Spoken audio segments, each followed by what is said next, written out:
ठीक है, तो हम स्टार्ट करेंगे क्लाइमेटोलॉजी। तुम्हारा नाम क्या है? शीतल, कहाँ से आई हो? अच्छा, कहाँ से? डोईवाला से, अच्छा, ठीक है। तो देखें, हम स्टार्ट कर रहे हैं आज क्लाइमेटोलॉजी। ठीक है,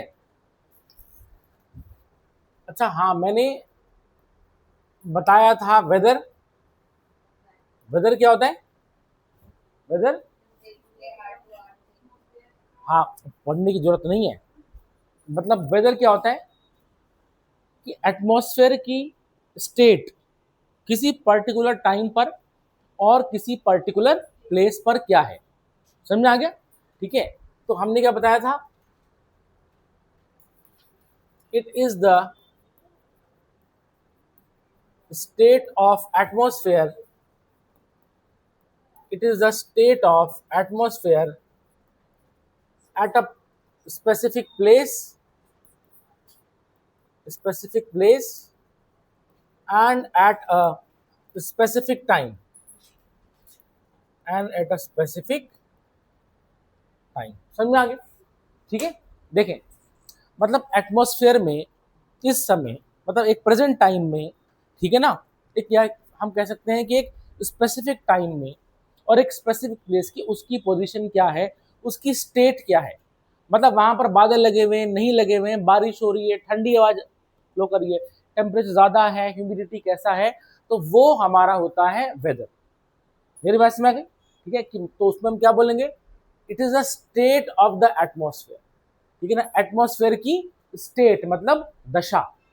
समझ में आ गया? एक पर्टिकुलर प्लेस पर, जैसे हमने बोला धर्मपुर में, ठीक है ना, और 9 से लेकर के 10 बजे तक क्या है, इसको हम बोलेंगे वेदर। समझ में आ रहा है? वहीं पर हम देखते हैं क्लाइमेट होता है। क्लाइमेट का मतलब क्या है? इस वेदर का हम 35 ईयर्स का एवरेज लेते हैं, तो हमारा वो आता है क्लाइमेट। क्या आता है? क्लाइमेट। ठीक है, सो हम बोलेंगे it is the average of weather, it is the average of weather taken over a,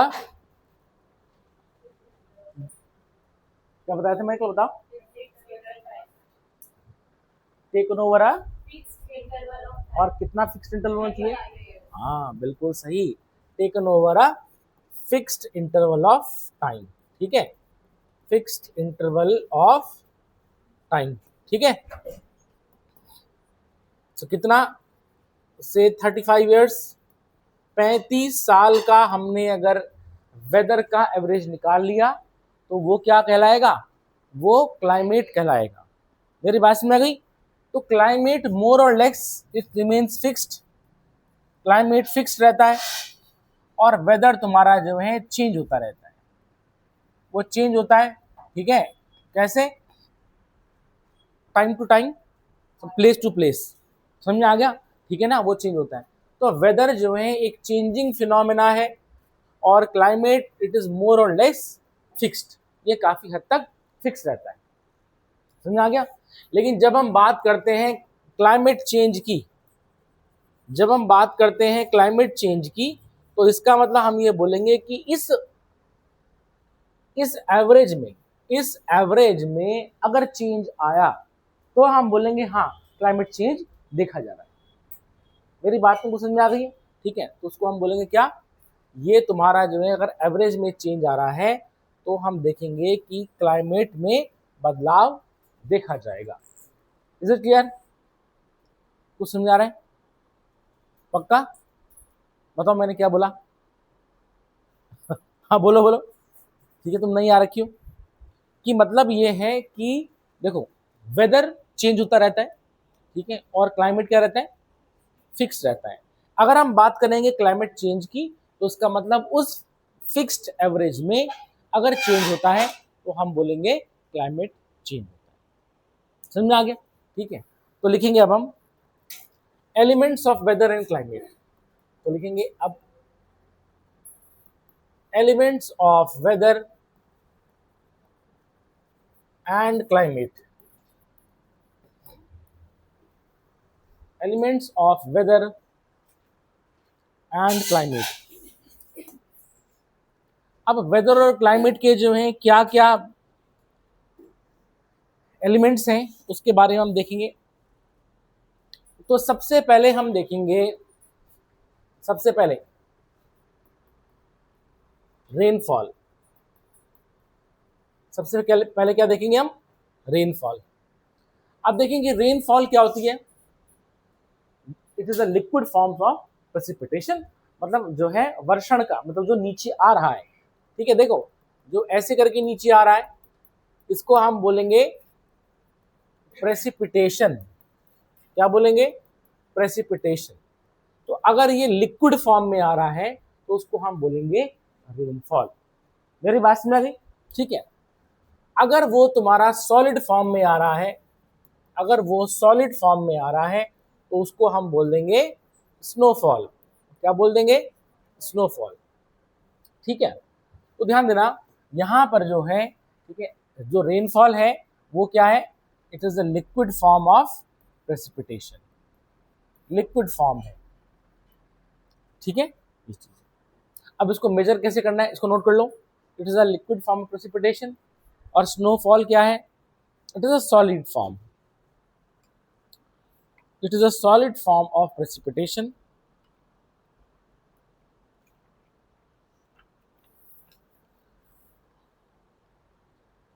ठीक है, सॉलिड फॉर्म है।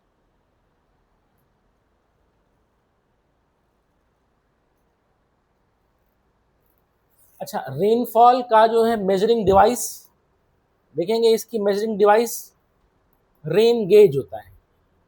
क्या होते हैं? Rain rain gauge. ठीक है, इससे हम उसको मेजर करते हैं। Is it clear? ठीक है, दिस रेन गेज। ठीक है, तो रेन गेज बेसिकली ऐसे डिवाइस होता है।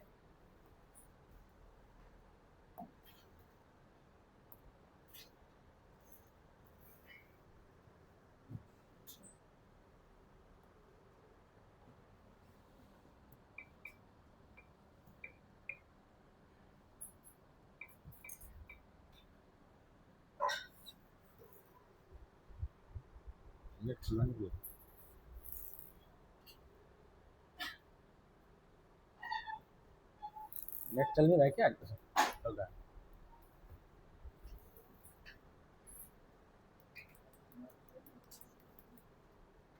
चलो, नेट बहुत स्लो चल रहा है। ठीक है, चलो छोड़ो, अभी खुल जाएगा अभी। ठीक है, इसको कैसे मेजर करेंगे हम? रेन गेज से मेजर करेंगे। और रेन गेज बेसिकली एक इस तरह से डिवाइस होता है। देखें, बातें नहीं, रेन गेज इस तरह डिवाइस होता है। ठीक है, और देखो अलग अलग फॉर्म में आता है वो। समझ में आ गया? कुछ तो एक सिंपल सी बात है, कांच की ट्यूब होगी और कांच की ट्यूब में क्या होगा, ऐसे करके मार्किंग होगी इस पे। मेरी बात में अगर ऐसे मार्किंग होगी, ठीक। और यहाँ पर जो वाटर कलेक्ट होगा, समझ आ गया? ठीक है, हम क्या कर देते हैं, हम जो है 24 आवर की रीडिंग लेंगे, 24 घंटे की रीडिंग लेंगे हम, और हम देखेंगे कितना इसमें जो है पानी भरा है, कितनी बारिश हुई है। मेरी बात में आ गई? ठीक है, इसको हम क्या करेंगे, रेन गेज को ओपन ग्राउंड में रखते हैं, ओपन ग्राउंड में रख देंगे इसको हम, और हम देखेंगे 24 घंटे में कितनी बारिश हुई। समझ में आ गया? तो उस हिसाब से इसको हम मेजर करेंगे।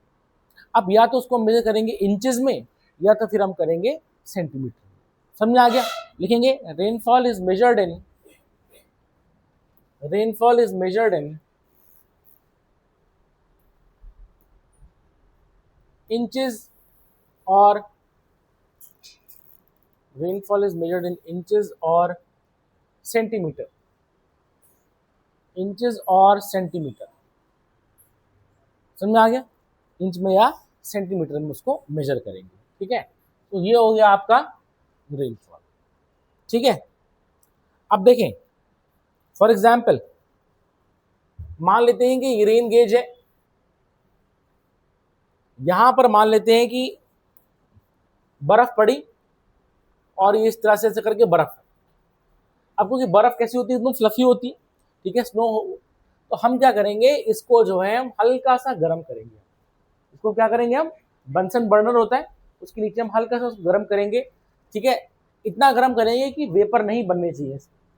समझ में आ गया? जस्ट पानी पिघल जाए और उसके बाद हम देखेंगे जितना, क्योंकि क्या होता है कि ऐसे में पिघल करने के बाद क्या हो जाएगा, ये इतने पे आ जाएगा, तो हम देखेंगे हाँ भाई इतनी जो है आपकी स्नो पड़ी। मेरी बात समझ आ गई? ठीक है ना? तो मतलब हमने स्नो को भी मेल्ट करना है और जितना जो है उसकी रीडिंग आएगी हम बोलेंगे उतना स्नोफॉल देखा जाएगा। मेरी बात समझ आ गई? कुछ समझ आ रहा है? हाँ भाई, और देखो अगर आ रहा है तो ठीक है, नहीं आ रहा तो बोल दो, है ना? ठीक है, तो रेनफॉल को हम और स्नोफॉल को कैसे मेजर करेंगे? रेन गेज से मेजर करेंगे। ठीक है, तो जनरली क्या होता है, generally 10 to 12 inch of snow वो देगी 1 इंच ऑफ रेन। समझ में आ गया? 10 से 12 जो है इंच की जो स्नो है उसको हम अगर पिघलाएंगे तो 1 इंच का पानी बनेगा, तो उस हिसाब से जो है उसको हम मेजर करेंगे। मेरी बात समझ गई? इसको नोट कर लें। ठीक है,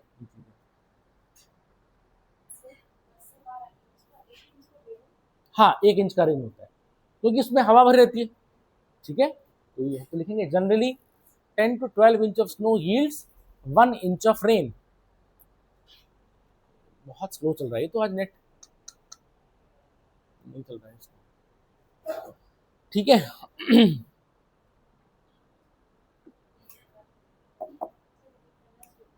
है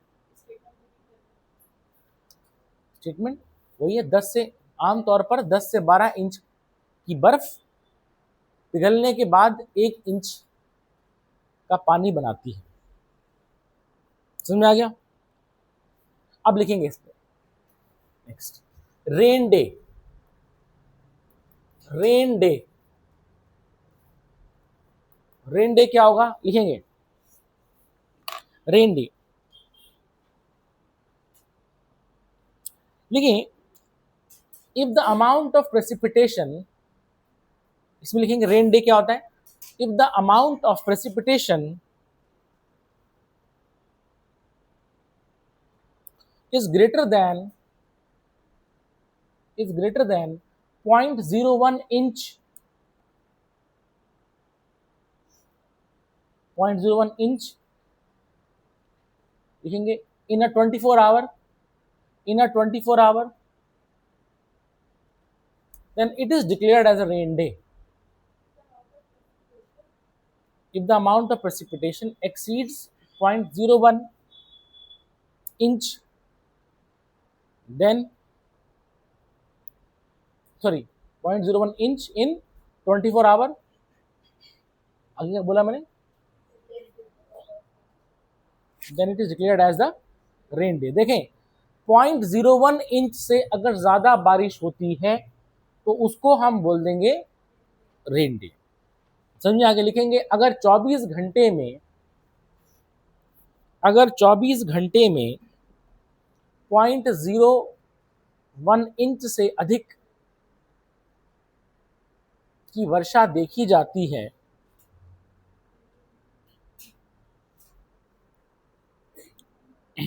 तो उसे हम रेन डे कहते हैं।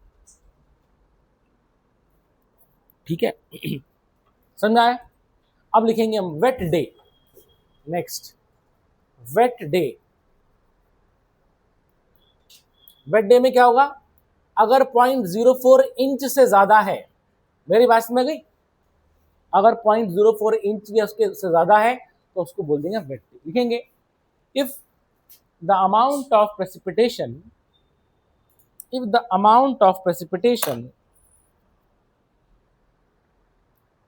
exceeds 0.04 inch in a 24 hour, then it is declared as a wet day।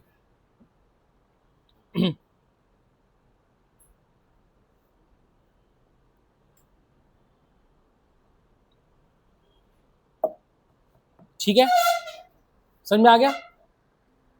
Hindi में लिख दिया। लिखेंगे अगर 0.04 इंच से अधिक की वर्षा देखी जाती है तो उसे वेट डे कहा जाता है। Next, monthly rainfall. Monthly rainfall.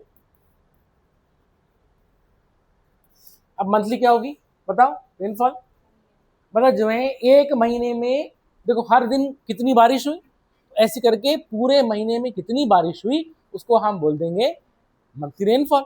समझ में आ गया? लिखेंगे इसमें the daily record of rainfall, the daily record of rainfall will be added, will be added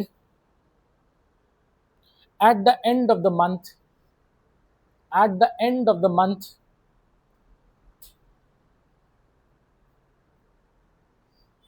which yields monthly rainfall, which yields monthly rainfall। मेरी बात में आ गई? which yields monthly rainfall। लिखेंगे, लिखेंगे अगर हर दिन की वर्षा एक महीने तक नापी जाती है तो उसे मासिक वर्षा कहते हैं, मासिक वर्षा कहते हैं। समझ में आ गया? Is it clear? तो this is your monthly rainfall. अब लिखेंगे हम next annual rainfall.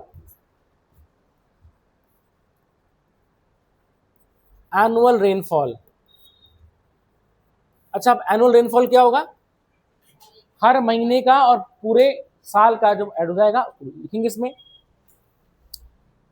If the total of each month is added, if the total of each month is added,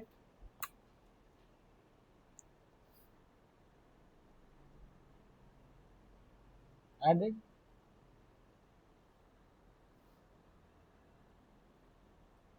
and at the end of, and at the end of 12 month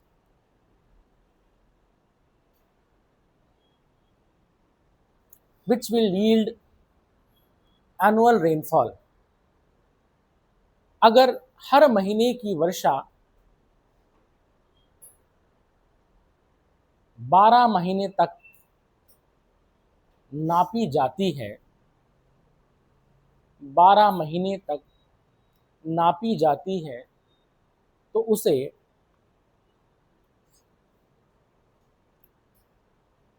वार्षिक वर्षा कहते हैं। ठीक है, वार्षिक वर्षा कहते हैं। Next mean annual rainfall, mean annual rainfall. ठीक है, तो मीन एनुअल रेनफॉल कैसे निकालेंगे हम? देखें मीन का मतलब एवरेज, तो हम देखेंगे ऐसे जो है एक साल का कितना, दूसरा साल का कितना, ऐसे करके जो है टोटल 35 ईयर्स है ना। समझ में आ गया?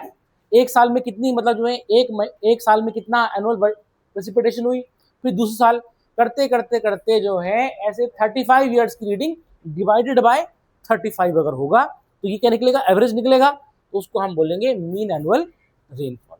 और हमेशा ध्यान देना हम जो है मीन एनुअल रेनफॉल ही कैलकुलेट करते हैं किसी रीजन की। जैसे हम बोलेंगे कि इंडिया की जो है रेनफॉल कितनी है तो उसको हम मीन एनुअल रेनफॉल से कैलकुलेट करेंगे एवरेज, क्योंकि 35 ईयर्स तक जो है कितनी बारिश हुई। समझा? एक साल कितनी, सपोज मान लेते हैं कि एक साल तुम्हारी जो है 156 सेंटीमीटर हुई, दूसरे साल 150, तीसरे साल 250, ऐसे करते करते करते 35 साल तक डिवाइडेड बाय 35, तो वो हमारा निकल जाएगा मीन एनुअल रेनफॉल। ठीक है ना, औसतन वार्षिक वर्षा। तो लिखेंगे इसमें mean annual rainfall, it is obtained by, it is obtained by, it is obtained by calculating the annual rainfall of 35 years, 35 years लिखेंगे divided by 35, then it yields mean annual rainfall। ठीक है, देखेंगे this it is an average of 35, आगे क्या बोला मैंने, then it yields mean annual rainfall. देखेंगे this it is an average of, this it is an average of annual rainfall of 35 years. ठीक है, हिंदी में लिखेंगे, अगर 35 साल तक वार्षिक वर्षा, 35 साल तक की वार्षिक वर्षा का औसत निकाला जाता है तो उसे औसत वार्षिक वर्षा कहते हैं, वर्षा कहते हैं।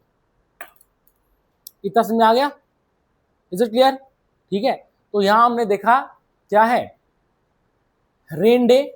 अच्छा, रेन डे कितना था, 0.01 इंच है और उससे ऊपर है तो रेन डे हो गया। अच्छा, ये क्या है, ये 24 घंटे में है, ये भी कितना है, 24 घंटे में है। तो 24 घंटे में कितना, अगर इससे थोड़ा सा ज्यादा हो गया तो हम बोलेंगे रेन डे, अगर 0.01 इंच से ज्यादा हो गया 24 घंटे में तो हम बोलेंगे वेट डे। समझ आ गया?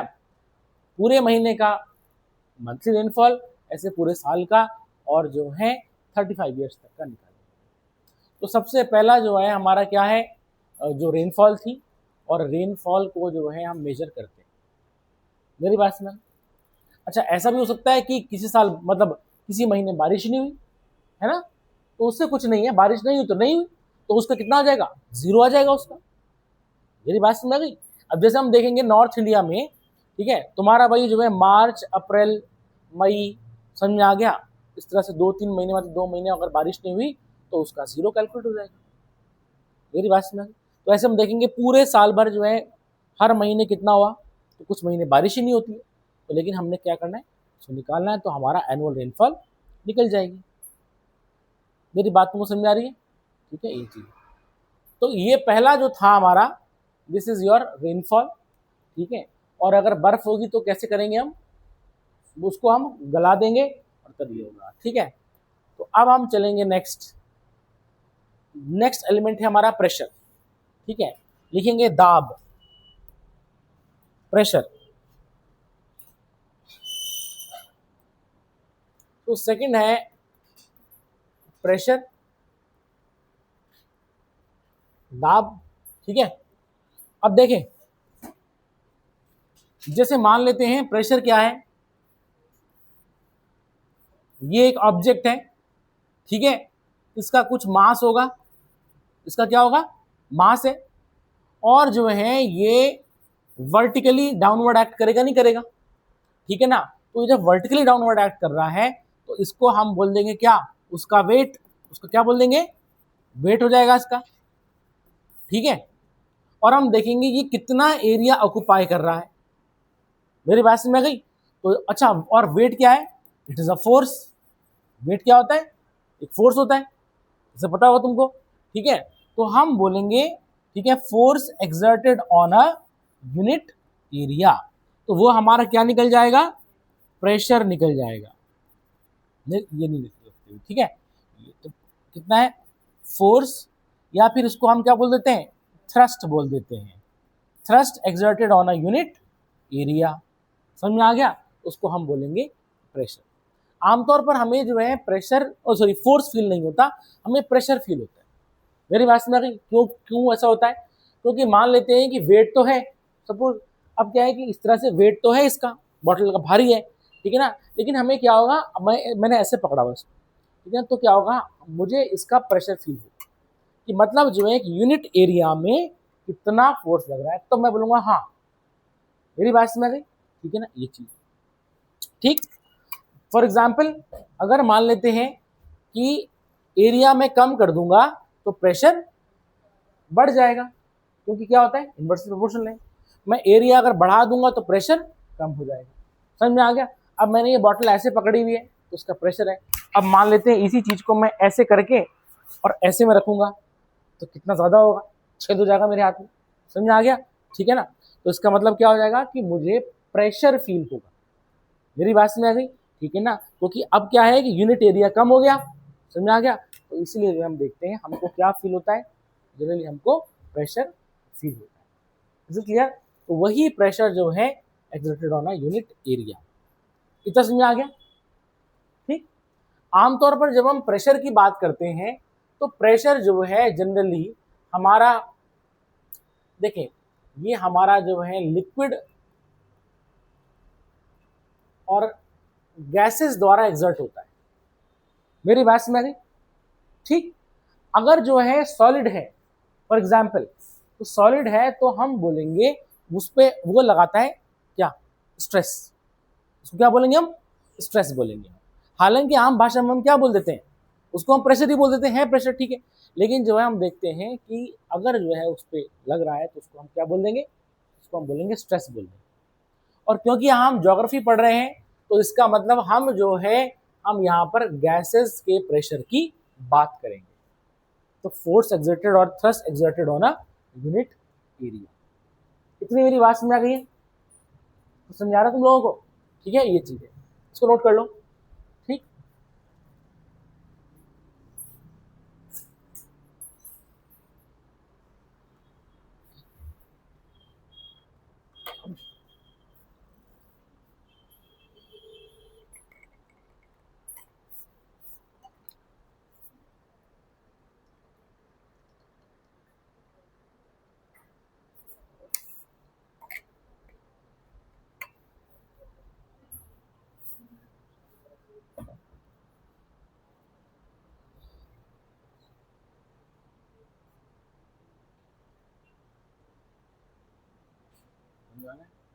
ठीक है ईशानी,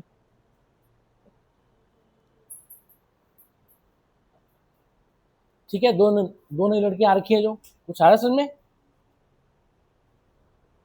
ठीक है, देखें नाउ, अब मान लेते हैं कि ये हमारी अर्थ की सरफेस है, दिस इज अर्थ, ठीक है, और यहां पर जो है ये हवा है, ठीक है, this is air. Is it clear? तो अब यहां पर एयर है इस तरह से, ठीक है, इस तरह से एयर है। अब क्या होगा, हवा का भी अपना वजन होता है, इसका वेट होता है, और हम देखेंगे ये जो है वर्टिकली डाउनवर्ड एक्ट करेगा। तो हवा का वजन होगा और एक पर्टिकुलर एरिया में लग रहा है, तो जो है क्योंकि ये है हमारा एयर और इसी यही चीज है हमारी क्या, एटमॉस्फेयर। यही तो है, क्या है, एटमॉस्फेयर है। Is it clear? तो हम देखेंगे इसको हम बोल देंगे एटमॉस्फेरिक प्रेशर। क्या बोल देंगे, एटमॉस्फेरिक प्रेशर कह देंगे। समझ आ गया? वायुमंडलीय दबाव, एटमॉस्फेरिक प्रेशर। तो what is atmospheric pressure? It is a pressure exerted by the atmosphere of the earth. समझ आ गया? तो अच्छा, अब हम देखेंगे हवा ने एक पर्टिकुलर एरिया में कितना प्रेशर एक्ट, मतलब कितना फोर्स लगाया है, तब जाकर के हम उसको डिफाइन करेंगे एटमॉस्फेरिक प्रेशर। मेरी बात समझ आ गई? ठीक है, तो लिखेंगे इसमें, तो what is atmospheric pressure? It is a pressure exerted by, it is a pressure exerted by the atmosphere, it is a pressure exerted by the atmosphere। ठीक है, in other words, in other words, it is the thrust, it is the thrust exerted by, it is a thrust exerted by the atmosphere, atmosphere over a unit area, over a unit area। समझ आ गया? Over a unit area. समझ आ गया जी? हिंदी में लिखेंगे, वायुमंडलीय दबाव लिखेंगे। वायुमंडलीय दबाव वायुमंडल का धरती की सतह पर दबाव है।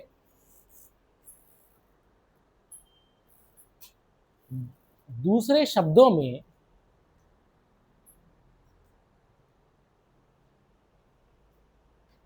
यह वायुमंडल का यह वायुमंडल का किसी निश्चित क्षेत्रफल में बल को दर्शाता है, बल को दर्शाता है। कितना समझ आया? ठीक है, अब लिखेंगे इसकी यूनिट क्या होगी, लिखेंगे यूनिट, इकाई। यूनिट क्या होती है अब देखेंगे। हमने देखा pressure is equal to thrust upon area. Thrust is a force, force की यूनिट होती है न्यूटन, एरिया की होती है मीटर स्क्वायर। मेरी बात में आ गई? ठीक है ना। या हम ऐसे भी कर सकते हैं, न्यूटन डाइन, डाइन आपका क्या है सीजीएस यूनिट में है, ठीक है ना, डायन नहीं, सिर्फ में आ क्या, ठीक है, डाइन। और इसको हम सेंटीमीटर स्क्वायर या इंच स्क्वायर में भी इसको हम मेजर करते हैं। मेरी बात में आ गई क्लियर? तो जनरली आमतौर पर जो है हम डाइन मेजर नहीं करते, हम न्यूटन पर इंच स्क्वायर में ही मेजर करते हैं। तो ये इसकी यूनिट हो सकती है। समझ में आ गया ये? ठीक है, तो एक तो इसकी यूनिट क्या हो गई, पहली यूनिट इसकी हो गई न्यूटन पर मीटर स्क्वायर, और you can say dyne per centimetre square, और you can say inch square. It is also measured in pascal, also measured in torricelli, unit है इसकी, ठीक है, नोट कर लो इसकी, टॉरिसिली, टॉर, TOR, टॉर। समझ आ गया? ATM है, पास्कल, जनरली पास्कल ही चलता है। समझ आ गया? ठीक है ना। ऐसा यूनिट तो तुम्हारी क्या है, न्यूटन पर मीटर स्क्वायर। समझ आ गया? ठीक है ना। लेकिन क्या होता है कि जो है जनरली पास्कल में ही चलता है आपका, ठीक है ना। ये जैसे आज भी हम देखते हैं ना, फॉर एग्जाम्पल हम बोलते हैं कितने फीट की सड़क है, भाई ये कमरे कितने फीट के हैं, कोई बोलता है ये कितने मीटर है, नहीं। समझ में आ गया? तो वो चीज है, तो वो मतलब वो तो एक स्टैंडर्ड है। अब जैसे हम बोलेंगे भाई कितने गज का प्लॉट है, बीघा, मेरी बात समझ गई। बट हम देखेंगे क्या होता है, उसको तो हमने मीटर स्क्वायर में मेजर करना चाहिए था, वो तो एरिया है, बट हम, ठीक है। तो ये इसकी यूनिट है ATM। समझ आ गया? और लिखेंगे लिखेंगे मिलीमीटर और centimetre of mercury, mercury HG, mercury, ये इसकी सारी यूनिट होती है, ठीक है, ठीक है।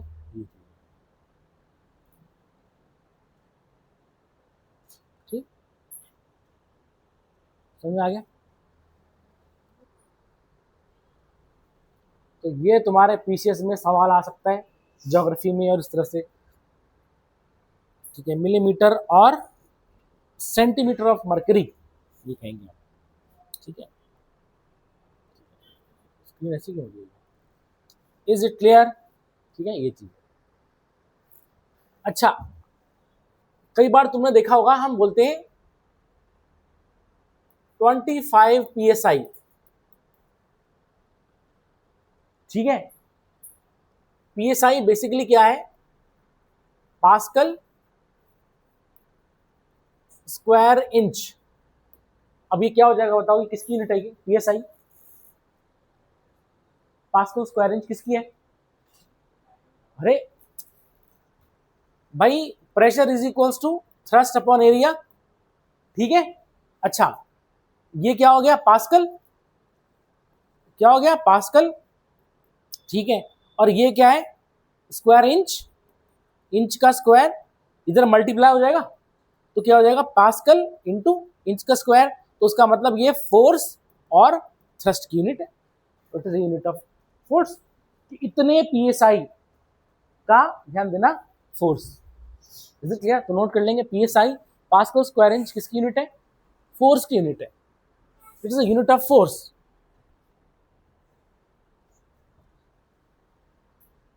PSI, और आमतौर पर हम देखते हैं कि PSI का ही मेजर होता है। मेरी बात समझ आ गई? ठीक है, ये चीज पास्कल। अब यहां देखें,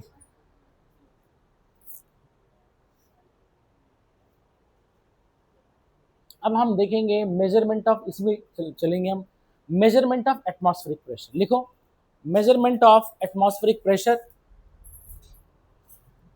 मेजरमेंट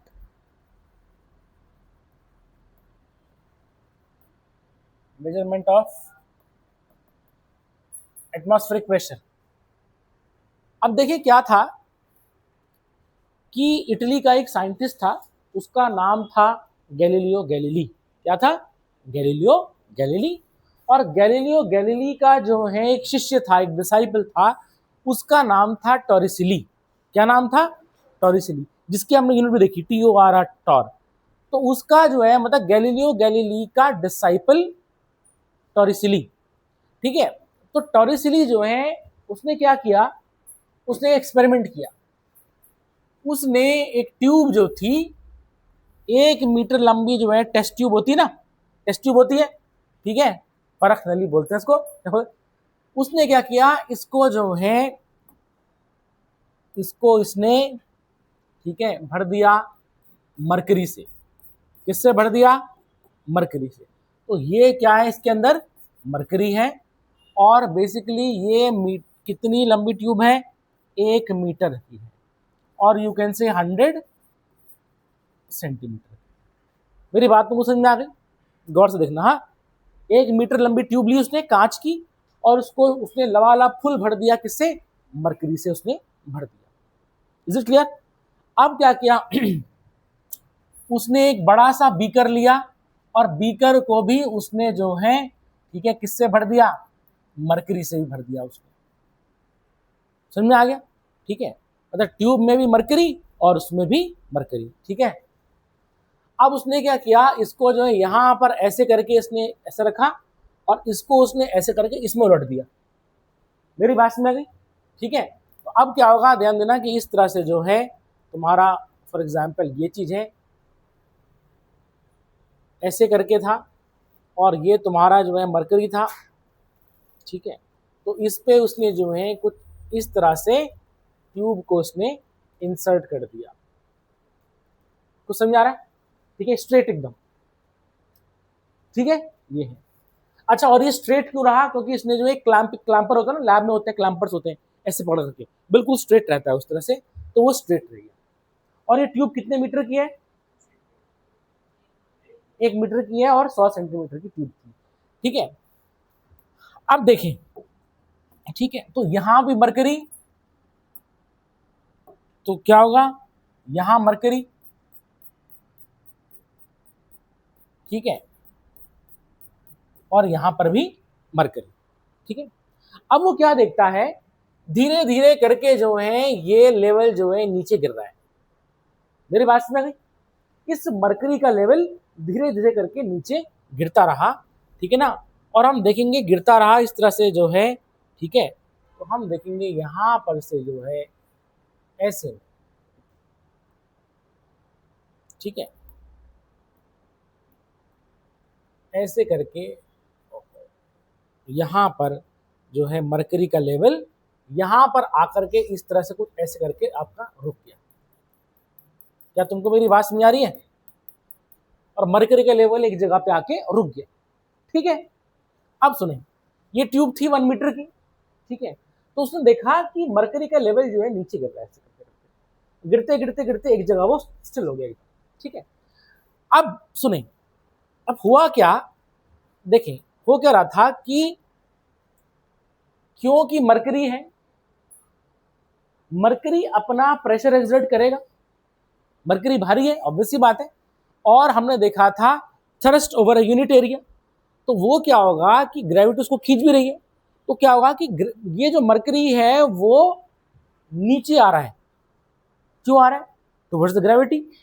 मेरी बात में उसमें आ गई? तो मरकरी ये तुम्हारा नीचे आएगा इस तरह से, तो ये मरकरी तो ये तो ट्यूब को खाली करने की कोशिश करेगा, because it is falling under the influence of gravity. ठीक है, लेकिन क्योंकि क्योंकि यहां पर क्या लग रहा है, हवा का दबाव भी है। मेरी बात समझ में गई? मतलब एटमॉस्फेरिक प्रेशर है, वायुमंडलीय दबाव। अब क्या होगा कि ये इसको पुश कर रहे हैं, किसको? इस मरकरी को पुश कर रहे हैं, और क्योंकि जब ये नीचे आएगा तो इसका लेवल बढ़ेगा, बढ़ेगा नहीं बढ़ेगा, लेकिन क्या है कि एटमॉस्फेरिक प्रेशर क्या कर रहा है कि इसको ज्यादा बढ़ने नहीं दे रहा है, और ये चाहेगा एटमॉस्फेरिक प्रेशर कि मैं जो है इस ट्यूब को फुल भर दूं। मेरी बात समझ गई? तो एटमॉस्फेरिक प्रेशर जो है वो चाहेगा ट्यूब भरी रहे, समझ आ गया, लेकिन मरकरी का जो प्रेशर है वो नीचे एक्ट करेगा। हालांकि ध्यान देना ये भी नीचे एक्ट कर रहा है, बट क्योंकि जो है, क्योंकि अगर ये नीचे आएगा मरकरी के प्रेशर की वजह से, तो क्या हो जाएगा, ये लेवल बढ़ेगा। लेकिन क्या हो रहा है, क्योंकि एटमॉस्फेरिक प्रेशर है तो ये क्या होगा, ये बढ़ भी नहीं पाएगा ढंग से, और जितना दबाव उसको हम लगाएंगे उतना ज्यादा मरकरी ऊपर जाएगा। मेरी बात तुमको समझ आ रही है? इसको गौर से देख लो ना तुम, ठीक है। ये अब क्या हुआ कि पहले, सबसे पहले वो क्या देखता है, the level of mercury, the level of mercury falls, mercury का लेवल क्या हो गया, नीचे गिर गया, ठीक है, और वो देख रहा है नीचे गिर रहा है। इसका मतलब एक चीज हो रही है कि मरकरी का जो प्रेशर है वो एटमॉस्फेरिक प्रेशर से ज्यादा होगा, तभी तो वो नीचे जा रहा है। मेरी बात समझ गई? इसका मतलब क्या होगा, ठीक है, इसका मतलब हम क्या समझे, ठीक है, मर्क्यूरियल प्रेशर, हम इसको बोलेंगे mercurial pressure is greater than atmospheric pressure. मेरी बात तुमको समझ आ रही है? ठीक, पक्का झूठ तो नहीं बोले ना तुम? ठीक है, झूठ बोले कौवा काटे। ठीक है, समझ आ गया? अब सुने, अब क्या होगा, लेकिन लेकिन क्या होगा, धीरे धीरे करके आके वो रुक जाएगा, रुक जाएगा। इसका मतलब क्या होगा कि जब वो रुका तो उसका मतलब when the level of mercury becomes stagnant, stagnant, तो क्या हो रहा है, इसका मतलब हम देखेंगे कि जो मर्क्यूरियल प्रेशर है, मर्क्यूरियल प्रेशर है वो बराबर हो गया एटमॉस्फेरिक प्रेशर के।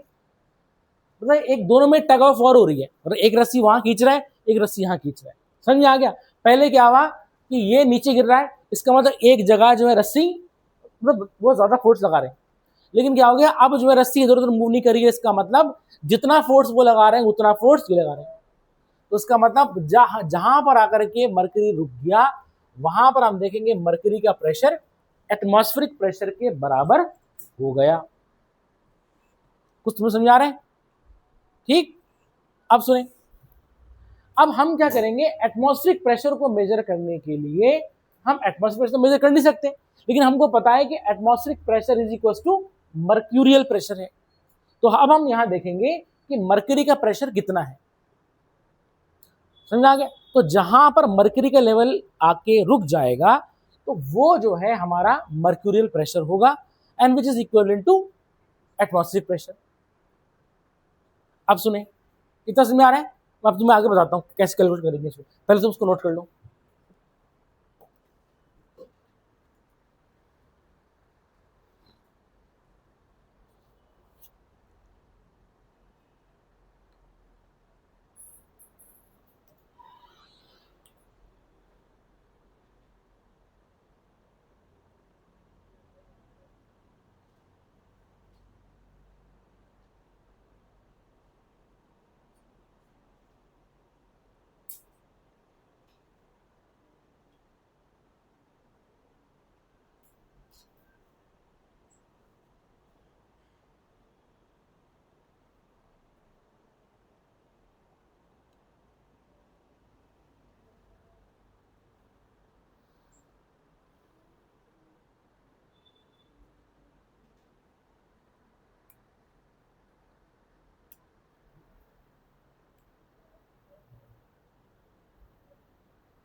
आ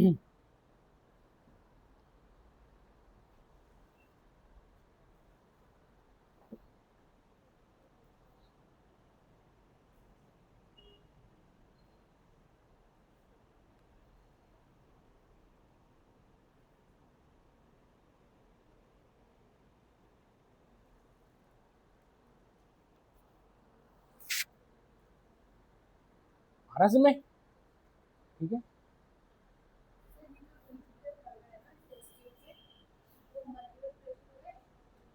क्या क्या क्या? तो हाँ, जो नीचे आ रहा है तो वो तो मरकरी का प्रेशर है, और जो यहां पर लग रहा है वो एटमॉस्फेरिक प्रेशर है। Simple, is it clear? अच्छा, एटमॉस्फेरिक प्रेशर क्या चाहेगा? वो भरना चाहेगा, और मरकरी नीचे गिरना चाहेगा। सिंपल, समझ में आ रहा है? ठीक है, ये चीज होती है। नोट कर लिया? करो, चलो करो।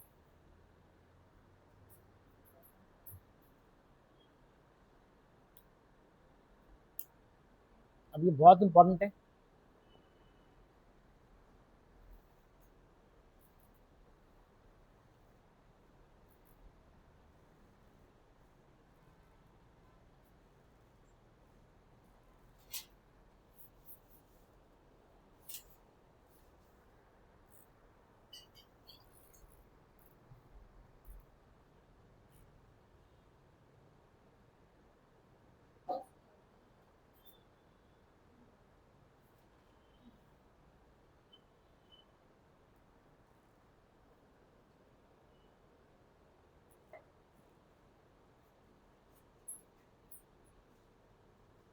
लिख दिया? लिखो तो।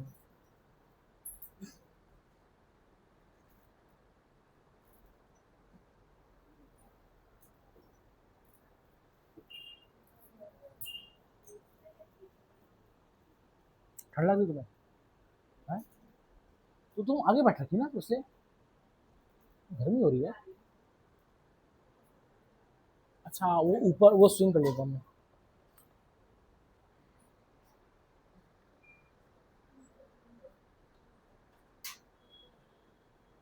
ठीक है, अब यहाँ देखेंगे।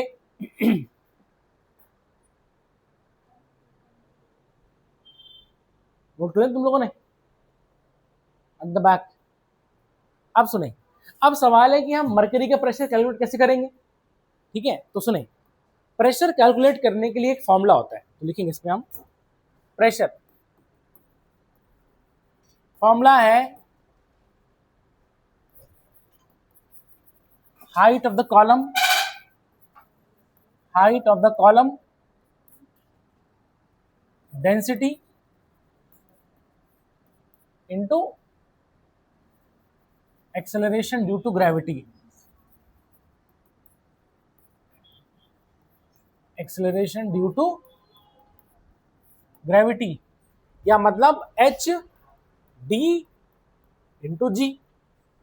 तो ये तुम्हारा प्रेशर आ जाएगा। ठीक है, इज इट क्लियर? हाँ, डेंसिटी है, जैसे डेंसिटी घनत्व। ठीक है, ये फॉर्मूला है। एक्सेलरेशन ड्यू टू ग्रेविटी, जी होता है। पढ़ा हो नहीं पढ़ा हो तुमने? हाँ, भूलना मत है। और तुम ये नहीं बोलना कि सर हम तो आर्ट्स के हैं, हम तो 10th तक सभी ने पढ़ा है, समझे? हाँ, ऐसे तो साइंस वाले बोलेंगे हम क्यों पढ़ रहे हैं हिस्ट्री, हम क्यों पढ़ रहे हैं ज्योग्राफी। समझ में आ गया? ये कोई एक्सक्यूज नहीं है। तो देखें, इसका मतलब प्रेशर, अगर मैं मरकरी की बात कर रहा हूं तो मरकरी का प्रेशर कैसे निकलेगा? तो मुझे बताओ, मर्क्यूरियल प्रेशर कैसे निकलेगा? सुने,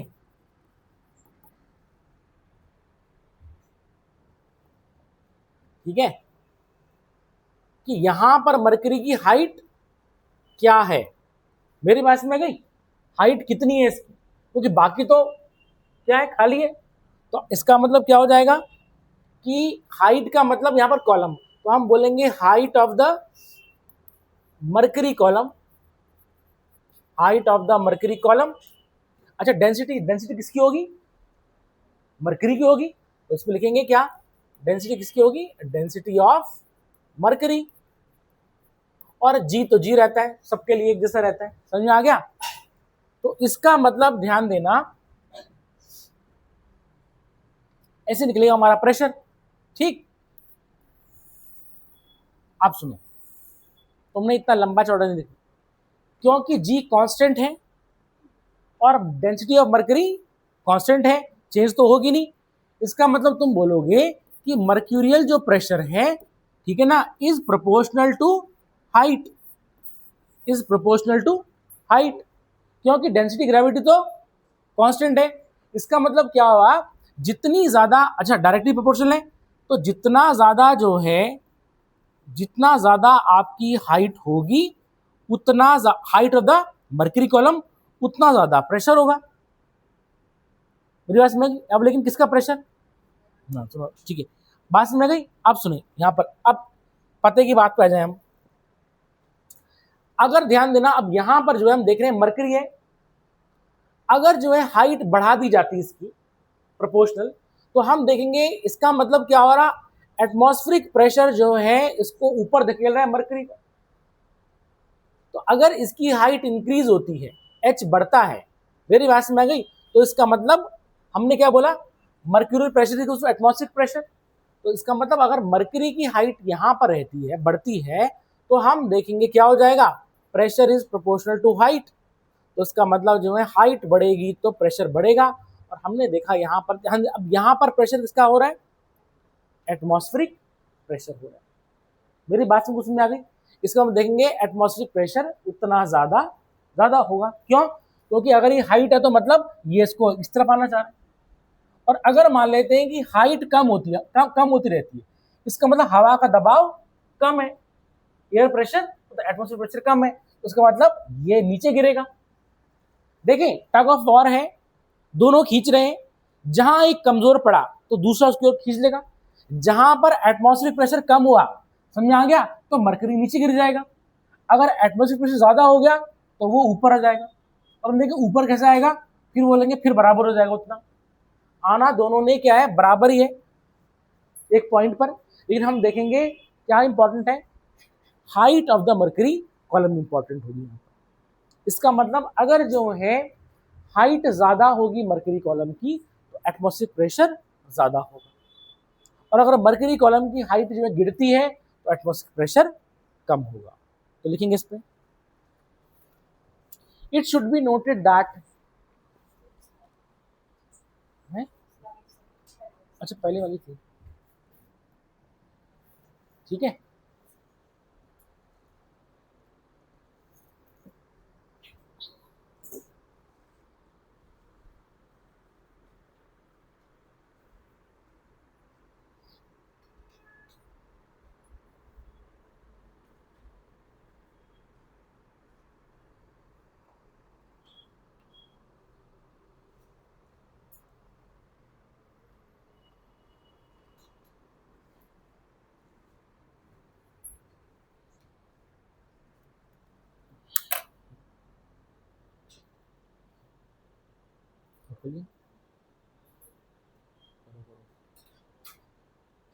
इसमें लिखेंगे it should be noted that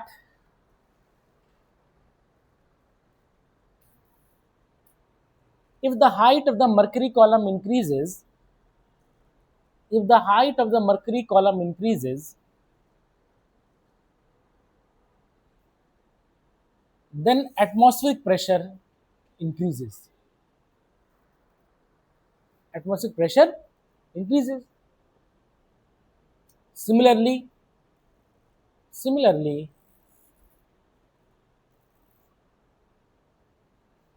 if the height of the mercury column decreases, then atmospheric pressure decreases.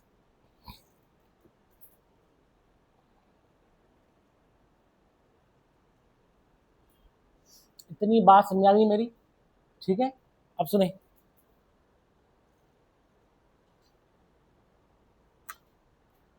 ठीक है। अब यहां देखें, मान लेते हैं, ठीक,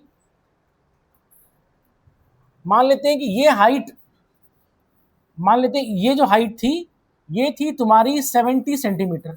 क्या थी, 70 सेंटीमीटर मर्करी हाइट। तो अब ध्यान देना, हमारा जो एटमॉस्फेरिक प्रेशर है उसको कैसे निकालेंगे, अच्छा, क्योंकि atmospheric pressure is equals to mercurial pressure, तो इसका मतलब क्या हो जाएगा, हम बोलेंगे 70 centimetre into d into g, वो तो कांस्टेंट है। इसका मतलब हम देखेंगे atmospheric pressure is proportional to 70 centimetre of h g mercury, या इसको मिलीमीटर में कर दो तो कितना हो जाएगा 700 मिलीमीटर ऑफ मरकरी। तो ध्यान देना यहां पर जो है हम सीधा उसको हम सेंटीमीटर या मिलीमीटर में भी मेजर कर रहे हैं, क्योंकि डी और जी कांस्टेंट है। इसलिए ध्यान देना मैंने यहां पर एक यूनिट लिखी थी एमएम और सेंटीमीटर ऑफ मरकरी, जबकि मिलीमीटर और सेंटीमीटर किसकी यूनिट होती है, ये तो जो लेंथ की यूनिट होती है। लेकिन यहां पर हम क्या मेजर कर रहे हैं, प्रेशर मेजर कर रहे हैं, क्योंकि बाकी चीज जो है हमने उसको मेंशन नहीं किया, तो बड़ी शॉर्ट फॉर्म में हम बोल देते हैं 70 centimetre of mercury. Is it clear? या 700 मिलीमीटर ऑफ मरकरी, ये हो जाता है क्या, एटमॉस्फेरिक प्रेशर। क्या तुम मेरी बात समझ आ रही है? क्यों हम जो है मिलीमीटर या सेंटीमीटर मेजर कर रहे हैं, तो हम देखेंगे भाई इतने के है, इतना सेंटीमीटर है, इतना मेजरमेंट है हाइट का, तो उतना प्रोपोर्शनल किसका हो जाएगा, एटमॉस्फेरिक प्रेशर हो जाएगा। अगर मान लेते हैं ये 70 से 80 हो गया, इसका मतलब एटमॉस्फेरिक प्रेशर बढ़ा कि घटा, बढ़ गया। क्या हो गया, 70 से इतना हो गया तो हम क्या बोलेंगे, बढ़ गया। और अगर यहां से कम हुआ तो कम हो जाएगा atmospheric pressure. Is it clear? ठीक है, क्या तुमको मेरी बात समझ आ रही है? अच्छा, इसकी एक यूनिट, एक और यूनिट है, मैं यहां पर बार, BAR बार, एक और यूनिट लिख दें इसमें, बार। अब क्योंकि बार बहुत बड़ी यूनिट होती है, इसलिए जो है एटमॉस्फेरिक प्रेशर मेजर करने के लिए हम MB में मेजर करते हैं, that is millibar, that is millibar, MB, ठीक है, मिली बार। ठीक, क्या तुमको मेरी बात समझ आ रही है? तुमने देखा होगा जब हम अपना ब्लड प्रेशर नापते हैं, हम अपना बीपी नापते हैं, तो हम बोलते हैं कितना बीपी आया, हम बोलते हैं भैया मतलब नॉर्मल, मतलब 120/80 रहता है, समझ में आ गया? ठीक है, तो बेसिकली ये 120/80 पता है क्या है, हमारा ब्लड, हमारे ब्लड का नॉर्मल ब्लड प्रेशर है। मेरी बात समझ गई? और तुमने देखा होगा वो ट्रेडिशनल में वो जो है मरकरी होता था, कॉलम में होता था, तो जब हम यहां पर ऐसे करके लगाते हैं, ठीक है, अब ध्यान देना वहां पर ब्लड प्रेशर मॉनिटर करने के लिए क्या हो जाएगा, ये तो ये रहेगा, लेकिन जो है यहां पर एटमॉस्फेरिक प्रेशर की जगह क्या हो जाएगा, हमारा यहां पर ब्लड का प्रेशर होगा। तो अब जो है यहां पर हमने ऐसे किया, ठीक है, वो ऐसे करके ये इसने दबाया, इसने दबाया, अब ब्लड अपना प्रेशर मार रहा है, और हम देखेंगे क्या होता है कि ऐसे मेजर किया जाता है ब्लड प्रेशर, ठीक है ना, जो ऐसा कॉलम होता है ना मरकरी का, तो पहले तुम उसको कैसे करो, फुलाओ, तो तुम देखोगे तो धीरे धीरे करके जो है वो ऊपर बढ़ता रहेगा, धीरे धीरे धीरे ऊपर बढ़ता रहता है। उसके बाद तुम उसका नॉब खोलना, ठीक है, तो ऑटोमेटिकली धीरे धीरे नीचे गिरता रहेगा, गिरते गिरते गिरते गिरते जहां पर स्टॉप हो जाएगा, जहां पर रुक गया वो, इसका मतलब mercurial pressure is equal to blood pressure ऊपर वाला। तो हम बोलते हैं हाँ भाई ये 120 हो गया फॉर एग्जाम्पल, आम आदमी का नॉर्मल, ठीक है। और फिर नीचे वाला हम देखेंगे गिरता रहेगा गिरता रहेगा, फिर जब उस तरह से हो जाएगा तो हम बोलेंगे। Is it clear? समझ में आ गया? तो ये ध्यान देना, ये जो सिस्टम है ये सब जगह लागू होगा, समझ आ गया, ब्लड प्रेशर को मेजर करने के लिए, ठीक है ना। 120/80 सेंटीमीटर ऑफ मरकरी होता है वो। हालांकि ध्यान देना फर्क ये है कि तब हम 1 मीटर लंबी ट्यूब नहीं लेते हैं, हम उस हिसाब से उसको डिजाइन करते हैं कि उतनी वैल्यू हमारे इतने पे आ जाए। मेरी बात को समझ आ गई? लेकिन वैल्यू वही है, सेंटीमीटर ऑफ मरकरी। अब अगर तुम्हारा जो है भाई कायदे से 120 आया, अगर तुम्हारा जो है हम देखते हैं कि 145 आ रहा है, 145/100, इसका मतलब जो है नॉर्मल से ऊपर आ गया, तो हम देखेंगे बढ़ गया ना, ठीक है, इसका मतलब आपका बीपी हाई है। और नीचे वाला तुम्हारा 80 आना चाहिए था, वो 100 है, तो ये हम मेजर करते हैं। Is it clear? ठीक है, अब यहां पर हमारा जो है एटमॉस्फेरिक प्रेशर ये, ठीक है। अब लिखें इसको मेजर कैसे करते हैं, लिखेंगे measurement of atmospheric pressure. Device कौन सी है मेजरमेंट पे, के लिए, measurement of atmospheric pressure, barometer, barometer. अब ध्यान देना, बार किसकी यूनिट होती है? प्रेशर की। तो ध्यान देना, बैरोमीटर क्या है? लिखेंगे it is a device which is used to measure atmospheric pressure, barometer. ठीक है। और जो टॉरिसिली ने बनाया था बैरोमीटर, इसको हम बोल देंगे टॉरिसिलियन बैरोमीटर। क्या बोल देंगे? टॉरिसिलियन बैरोमीटर। ठीक है। जो टॉरिसिलियन ने बनाया था उसको हम बोलेंगे टॉरिसिलियन बैरोमीटर। लेकिन आजकल क्या होता है? आजकल इस तरह से नहीं होता। तुमने देखा होगा कि जब तुमने टायरों में हवा भराई कभी, तो तुम देखते हो भैया टायर में हवा चेक करना, तो एक वो ऐसे पकड़ रहता है उसमें, ठीक है ना, ऐसे करके डायल होता है उसमें और उसको लगाता है वो, तो वो क्या मेजर कर रहा होता है? प्रेशर। लेकिन किसका? टायर का प्रेशर, टायर के अंदर का जो प्रेशर कितना है, तो वो चेक करता है। अच्छा भाई इतना हो गया, बोलते भैया जरा कभी तुमने हवा नापी? नपाइए कभी अपनी हवा, नहीं समझ आया? उसको अपनी हवा नाप रहे, मतलब जो है टायर की हवा जो है, समझ में आ गया? तो ये तो बिल्कुल वैसे ही होता है। तो इसको हम बोलते हैं एनेरॉइड बैरोमीटर लिखेंगे। But now days aneroid barometer is used, aneroid barometer is used. ठीक है, एनेरॉइड। ठीक है, बिल्कुल इस तरह से डायल होता है, उसमें हम क्या करते हैं? एटमॉस्फेरिक प्रेशर को मेजर करते हैं। ठीक है, ये है। ठीक। अब तो आ गया है डिजिटल। अब तो ज़माना डिजिटल का है। तो डिजिटल में क्या होता है कि वहाँ पर जो है ये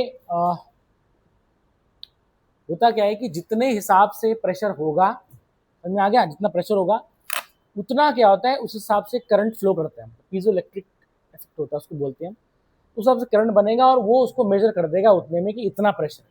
तो डिजिटल में क्या होता है कि डिजिटल काफ़ी एक्यूरेट माना जाता है। अब क्योंकि जो है, क्योंकि ये जो मरकरी है, मरकरी अब पॉइजनस होता है, समझ आ गया? इसलिए अब क्योंकि जो है मरकरी को फेज आउट कर रहे हैं, हटा रहे हैं, क्योंकि जो है मरकरी जहाँ भी मिट्टी में जाएगा, समझ आ गया, वो सॉइल पोल्यूट कर देगा। इसलिए अब जो है क्या है, हर जगह डिजिटल बैरोमीटर यूज होता है। तुम्हारा ये मिनामाटा डिजीज होता है। हाँ ठीक है, वो देखेंगे। क्या तुमको मेरी बात समझ आ गई? ठीक है। सो टॉरिसिलिन जो बनाया था उसको हम बोल देंगे टॉरिसिलिन बैरोमीटर। ठीक है। अब सुने, अब जैसे मान लेते हैं कि ये हम पहाड़ है,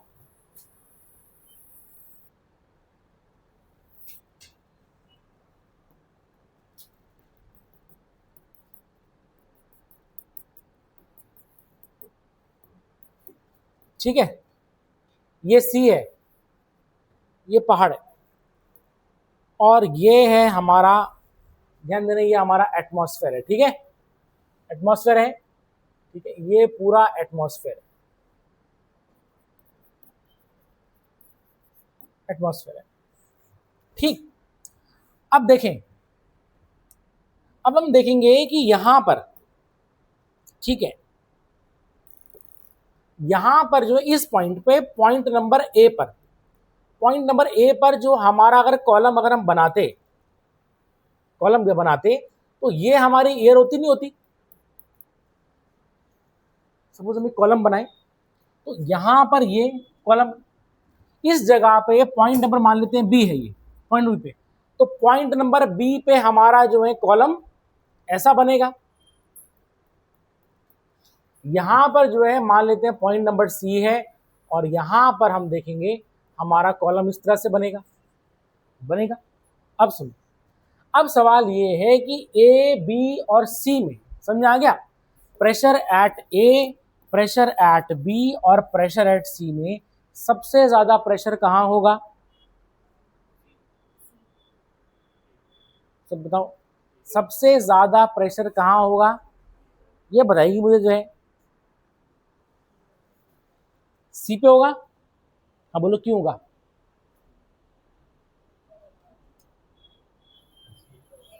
सुने मैंने क्या कहा था, सुनो यहां पर देखो, हाँ देखो, height of the column, height of the, मतलब जितनी ज्यादा कॉलम की हाइट होगी उतना ज्यादा pressure, height of the column. अब यहां देखना कौन सा कॉलम जो है ए बी सी में, कौन सा कॉलम ज्यादा है, हाइट ज्यादा दिख रही है, ए की दिख रही।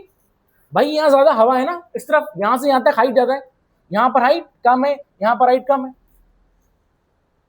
हमने ध्यान देना समुद्र तल से मैं हाइट नहीं कह रहा हूं, हाइट ऑफ द कॉलम कह रहा हूं।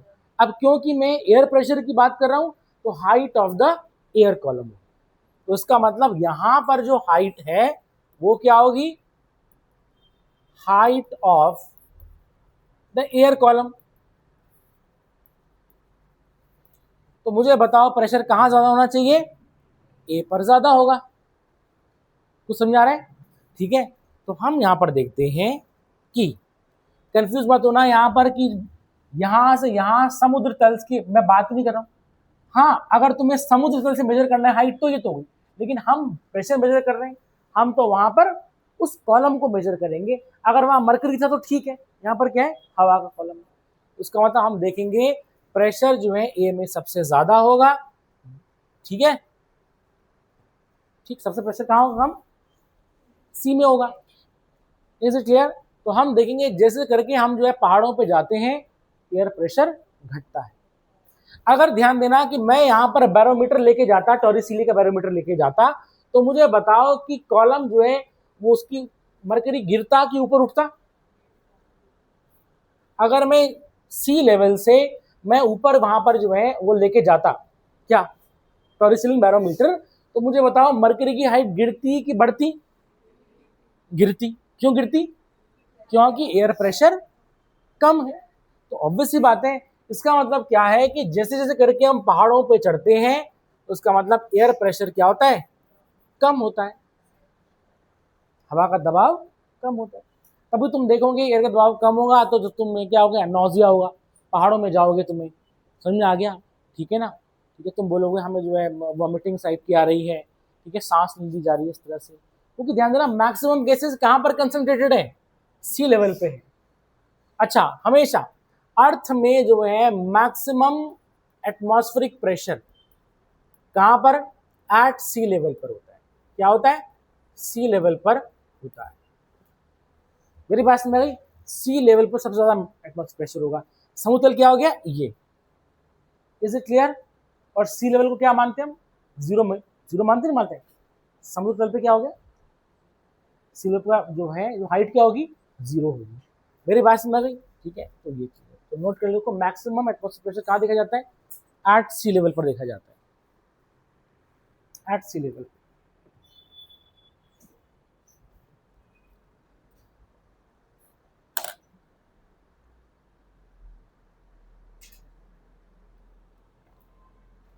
इसका मतलब ये है कि जैसे हम पहाड़ चढ़ेंगे तो क्या हो जाएगा, मरकरी का लेवल नीचे गिरेगा। ठीक है,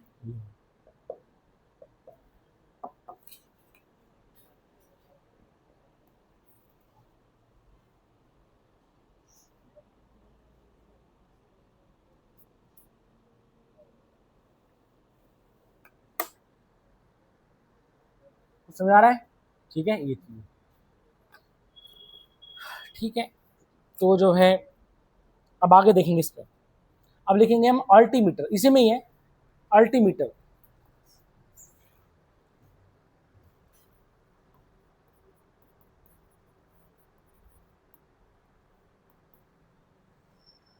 अल्टीमीटर वो इंस्ट्रूमेंट है जो ऑल्टीट्यूड मेजर करता है कि हम समुद्र तल से कितने ऊपर हैं। तो लिखेंगे altimeter is an instrument, altimeter is an instrument which is used to measure altitude of a place, which is used to measure the altitude of a place। altimeter वह यंत्र होता है, altimeter वह यंत्र होता है जो ऊंचाई को नापता है। लिखेंगे ब्रैकेट में समुद्र तल से, ब्रैकेट में लिखेंगे sea, from sea level, bracket में लिखेंगे from sea level. Is it clear? अब सुनेंगे, बेसिकली ये क्या चीज है, ये क्या है, बैरोमीटर ही है। समझ में आ गया? ऑल्टीमीटर क्या है, बैरोमीटर है, लेकिन फर्क क्या होता है, बैरोमीटर प्रेशर नाप रहा है और ये अब कैसे देखें, तुमको पता है कि जब हम जो है सी लेवल से जितने ऊपर जाएंगे उतना प्रेशर ड्रॉप होगा। मेरी बात में गई? तो अब क्या होता है कि जितना प्रेशर ड्रॉप हुआ तो उसके अकॉर्डिंग हमारे चार्ट बने होते हैं। मेरी बात में गई कि कितना ड्रॉप हुआ, मान लेते हैं यहाँ पर 76 सेंटीमीटर था, यहाँ पर कितने हाइट पर आके आपका 70 सेंटीमीटर हो गया, इसका मतलब कितना ड्रॉप हुआ, तो हम मतलब हम कितनी ऊंचाई पर होंगे। तो मतलब वो बेसिकली क्या है, वो एक बैरोमीटर है, लेकिन उसकी रीडिंग किसमें दे रखी होगी, अल्टीमीटर में, मतलब किसमें, मीटर में दे रखी होगी। समझ में आ गया? ठीक है। और वो किस प्रिंसिपल पे बेस्ड है, क्या सिद्धांत है, किस प्रिंसिपल पे बेस्ड होगा, कि जब हम जो है सी लेवल से ऊपर की ओर बढ़ेंगे तो प्रेशर ड्रॉप होगा, there will be drop in pressure. लिखेंगे altimeter is basically a barometer, altimeter is basically a barometer